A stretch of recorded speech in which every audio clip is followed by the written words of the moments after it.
Bapak, Ibu, sahabatku yang terkasih dalam Tuhan, kita bersyukur kita sudah masuk di tahun 2022 ini. Maka itu kita persiapkan diri kita ini untuk menyongsong tahun 2022 ini bersama Tuhan Yesus.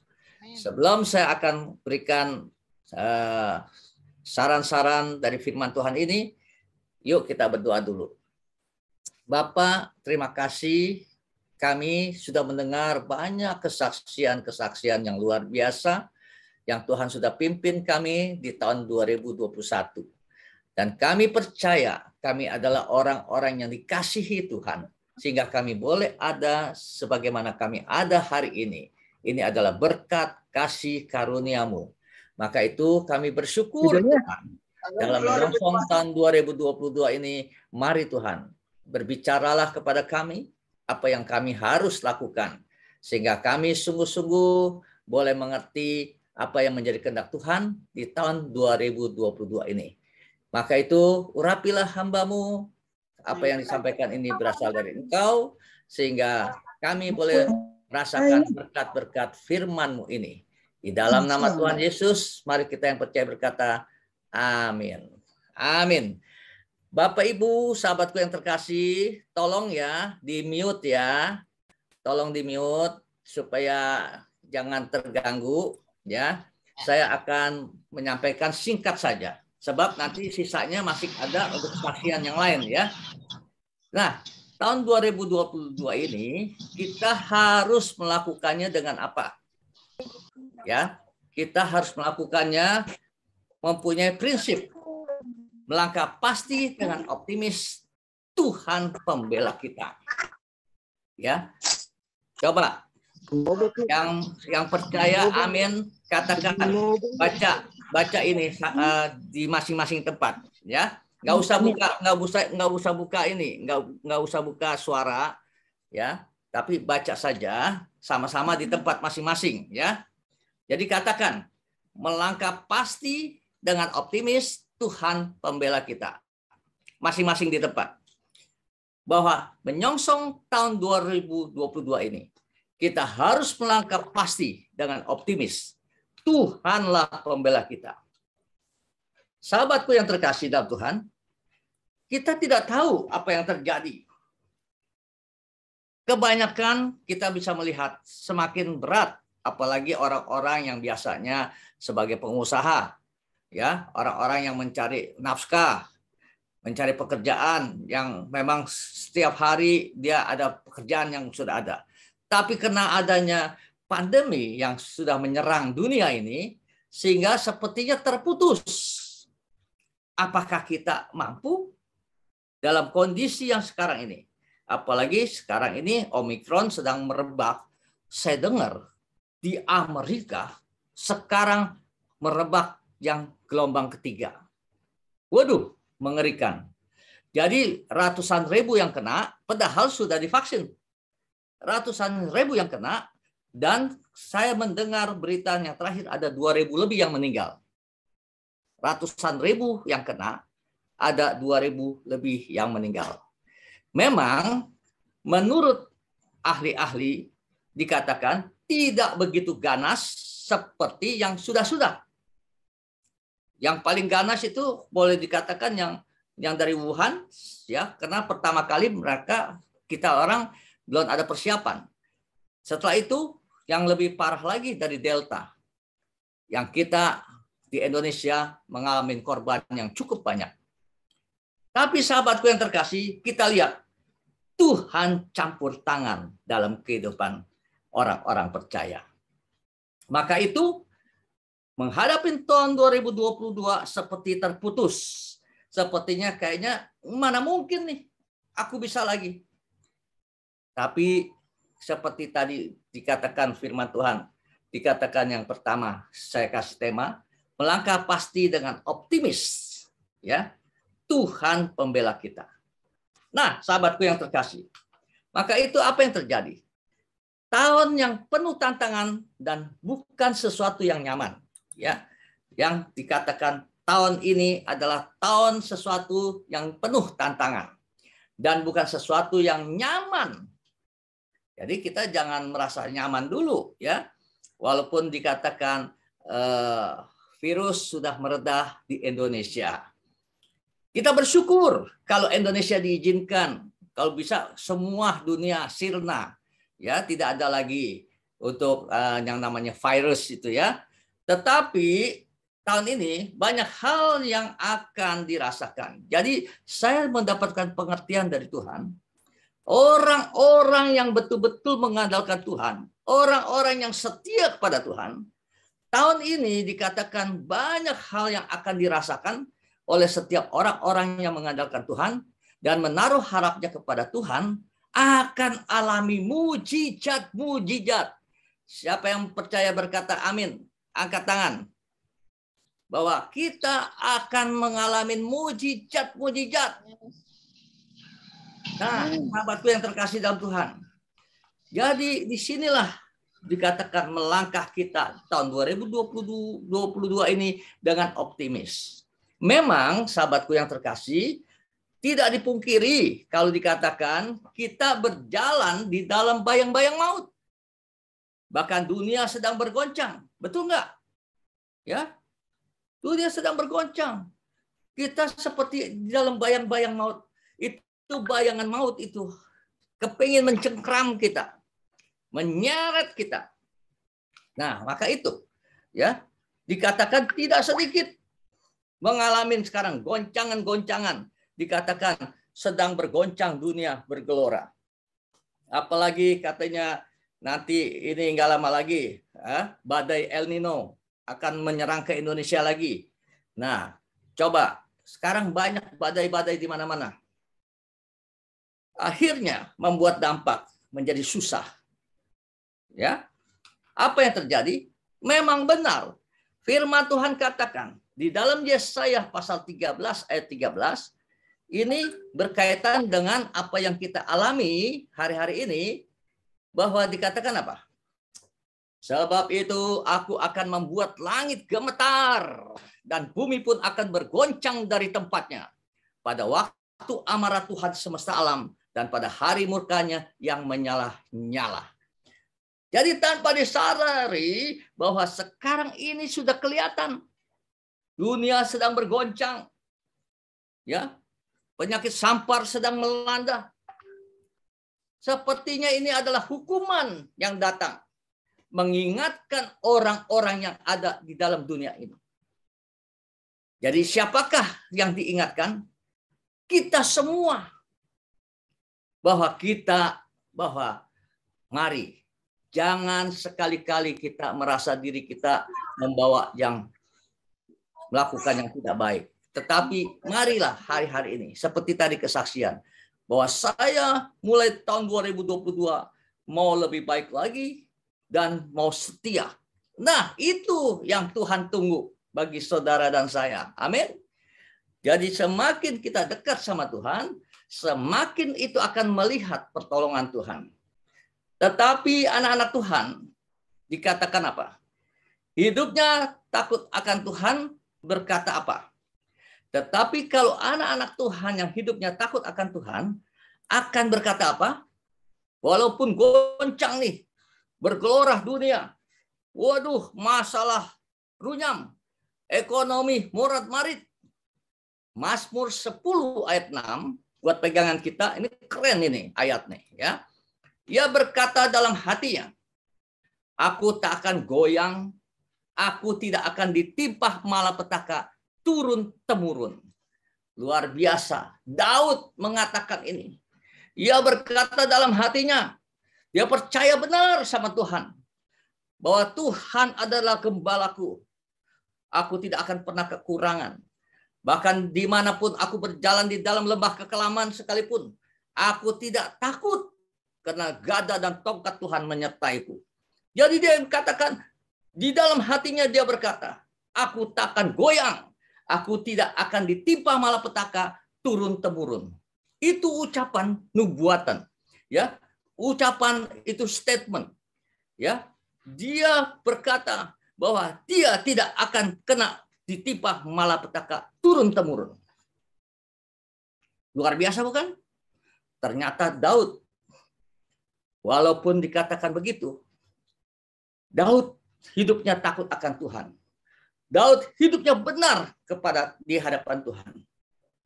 Maka itu walaupun dikatakan ada masalah, dia bukan sesuatu yang enak yang dia hadapin. Buktinya dia dikejar-kejar oleh musuh.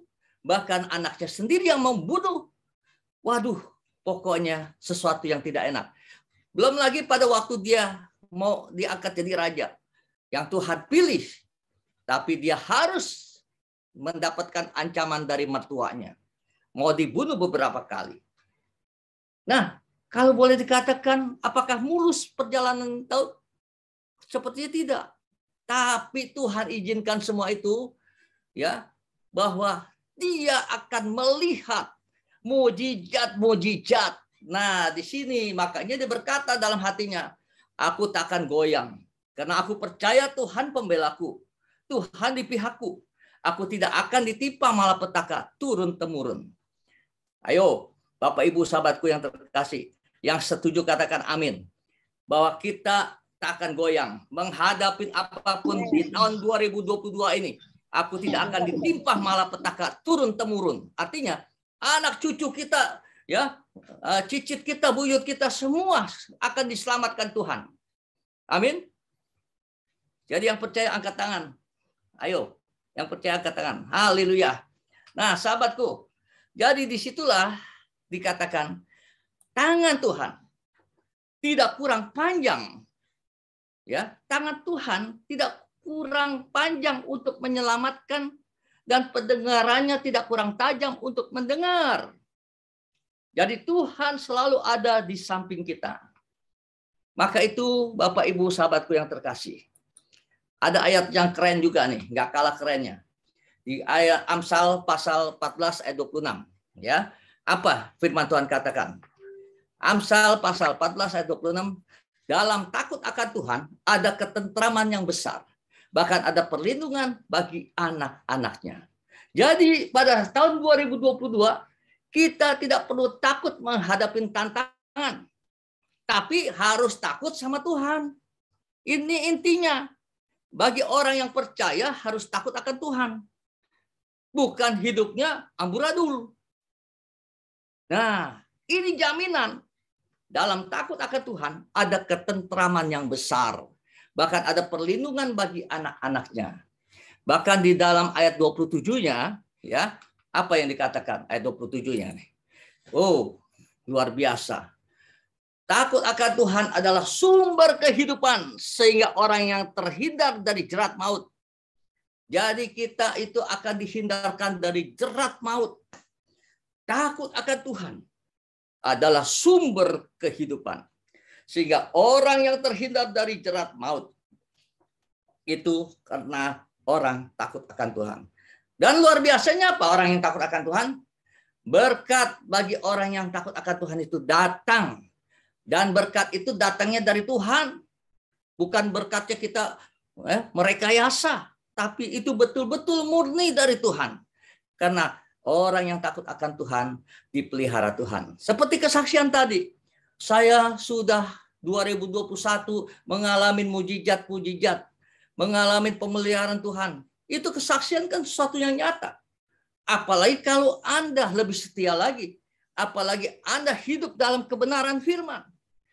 Maka percaya turun-temurun ya akan diberkati Tuhan.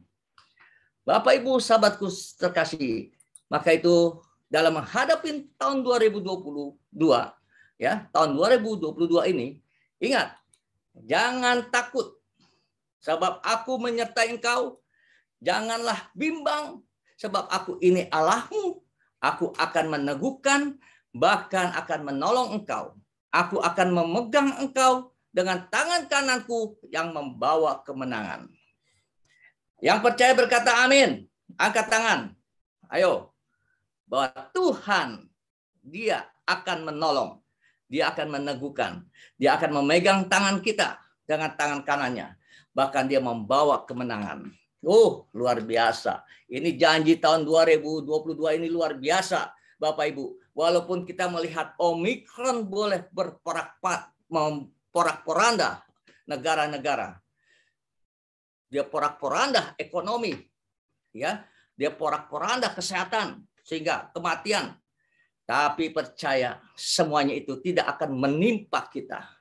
Intinya, masuk di dalam tahun 2022 ini, bagi setiap orang percaya, apa yang harus dilakukan, ingat baik-baik, catat baik-baik ini ya, bahwa yang pertama, ya, dikatakan takut akan Tuhan.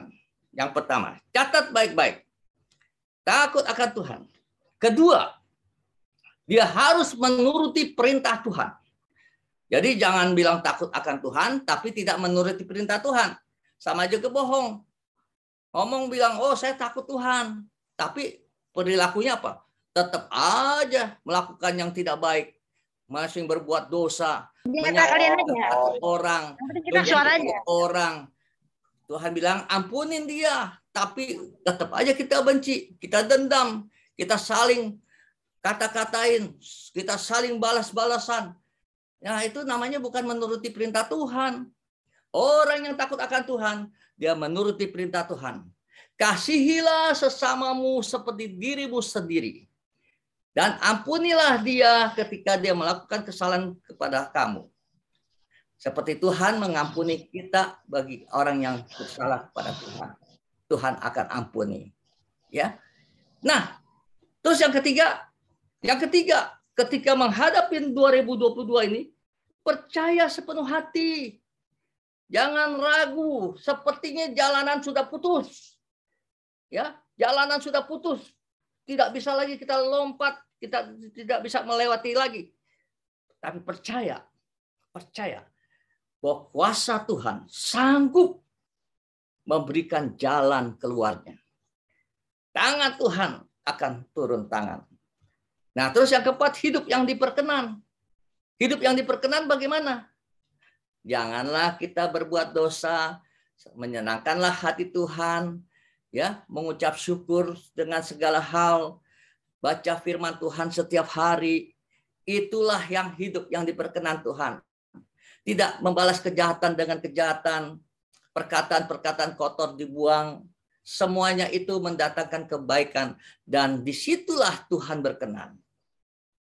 Yang kelima, mengucap syukur. Apapun yang kita terima, ya, besar kecil kita terima, apapun kita mengucap syukur, ya Tuhan, ini rezeki yang kau berikan buat aku. Aku bersyukur, aku terima Tuhan. Dengan senang hati, bukan ngedumel, bukan bersungut-sungut. Mungkin kalau lihat orang lain lebih banyak, kok orang lain dikasih, kok saya sedikit. Jangan, nanti ada waktunya Tuhan berikan juga. Amin. Yang penting kita tetap setia.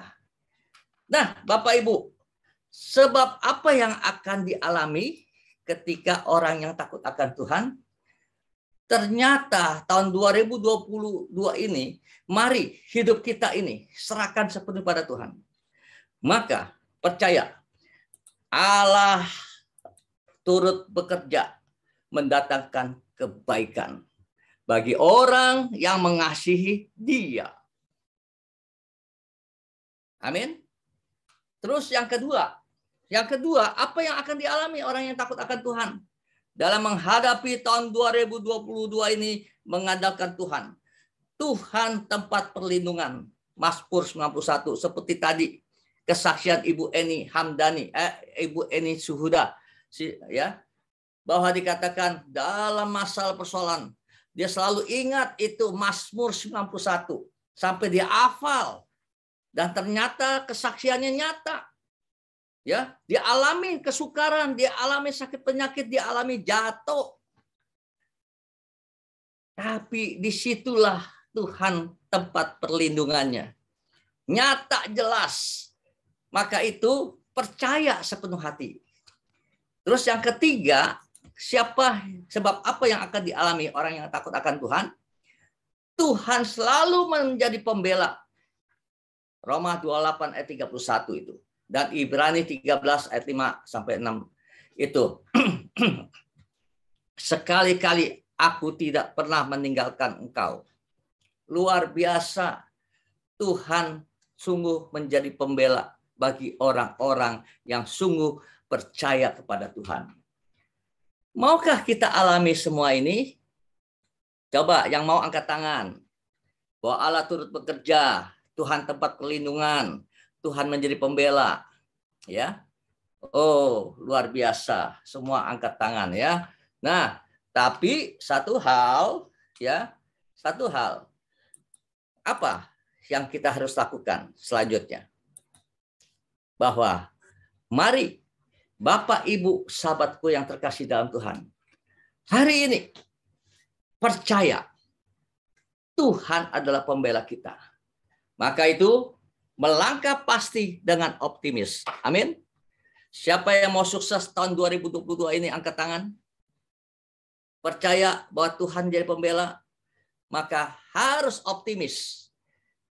Boleh dunia bergoncang, boleh di depan mata kita bisa melihatnya bahwa itu tidak mungkin, tapi bagi Tuhan sangat mungkin. Amin. Saya mau ingin memberikan satu kesaksian yang nyata ya, yang saya baru dapat ini artikel luar biasa ya. Itu ada satu di negara ya boleh katakan di Eropa Latin, di Amerika Latin. Itu si ibu ini dia mengalami sesuatu kesulitan karena suaminya sudah beberapa minggu ini, hampir sebulan lebih, dia terbaring tidak berdaya. Tadinya dia itu suaminya saja yang bisa memberikan nafkah buat anaknya dengan dia, istrinya. Istrinya ini ya boleh dikatakan umurnya juga sudah 50 tahun ke atas. Dan apa yang terjadi? Dia juga hidupnya bukan mewah. Sehari-harinya dia juga pas-pasan. Nah, tambah apesnya ini, dia mengalami suaminya itu sakit, tidak bisa berbuat banyak untuk mencari nafkah, terbaring. Nah, si istri ini akhirnya dia ikut banting tulang. Dan dikatakan seperti orang yang compang-camping lah keadaannya. Betul-betul miskin dan papa. Anaknya 7. Bayangkan. Suatu ketika dia menghadapin anaknya ini mau makan segala macam sudah tidak ada lagi. Tapi si ibu ini orang yang sungguh-sungguh percaya sama Tuhan. Dia tidak mau mengeluh, tidak mau ngomel. Walaupun dikatakan dia tidak ada makan hari itu. Dia bersyukur. Jadi saat itu akhirnya dia mengambil keputusan untuk mencari ya makanan atau apa usaha karena dia seperti kayak pemulung hidupnya dan akhirnya tidak dapat apa-apa. Dan akhirnya dia memutuskan pada saat itu nggak jauh dari dia cari-cari untuk barang-barang yang pemulung itu ada seperti supermarket. Supermarket kalau kita nih seperti ya Indomaret kali ya atau seperti apa yang satu lagi saingannya ya seperti gitulah swalayan ya dianggapnya swalayan. Apa yang terjadi? Dia pakaiannya kumel. Pada saat dia masuk itu bosnya swalayan sudah merasakan bahwa ini mau ngapain ini perempuan, jangan-jangan mau nyolong atau apa. Jadi betul-betul matanya terarah kepada si perempuan si ibu ini. Dan si ibu ini berkata, "Bapak, bisakah saya minta tolong?" "Ya, ada apa?" "Saya mau minta mau beli makanan tapi tidak punya uang. Suami saya sakit sudah berminggu-minggu. Anak saya ada 7. Bisakah Bapak memberikan saya untuk dikasih hutang? Nanti kalau saya ada uang, saya akan bayar." Itu si bapak langsung apa? "Oh, no, sorry. Ini bukan tempat gratis." Wah, padahal dia bos, ya. Yang punya swalayan. Nah, ketika itu dia memelas, tetap tidak diperkenankan. Karena ini bukan untuk orang yang gratis. Jadi silakan keluar. Saat itu ada seorang yang melihat kejadian itu. Ya, seorang yang boleh dikatakan yang cukup berada.